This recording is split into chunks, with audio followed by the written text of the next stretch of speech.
Hello everybody, this is Snarist, and we're back with my Yasuke Simulator no damage run, and this is chapter 5.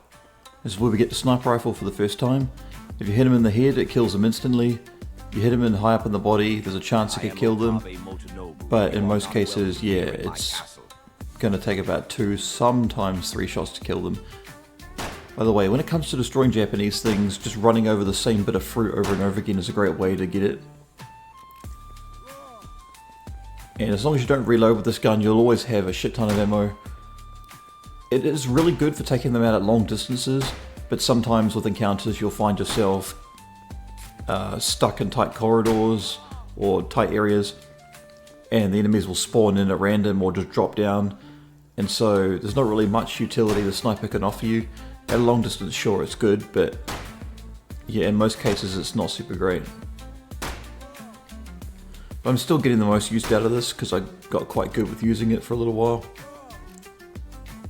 But yeah, once you clear these enemies out, you'll move into a different part of the stage, which, you know, the lighting seems to change at random, which is odd, but when you do, you'll face a couple of these sort of wipeout-esque obstacles where you've got these red balls swinging back and forth and knocking you down, and you can run through them, but there's also another pattern, another way to understand them. Now the platforming is a bit finicky in this game, especially this part coming up, but they don't perfectly swing from left to right, they swing on an angle, and an angle that goes towards the top left. So when you jump to a different platform, you'll either have to land on one corner of the platform or the other. So it'll either be the corner closest to you at the back, or the one closest to you off to the right. And if you can get there without getting hit, then you should be pretty safe. And then you just got to find the right timing to jump over to the next one. It's always the first one that's the hardest to deal with. So I got really lucky there, and I just ran on through. So if you can find the right pattern, then great. But if you get hit and knocked down into the water, it's not the end of the world because you don't take any damage. So don't feel too discouraged.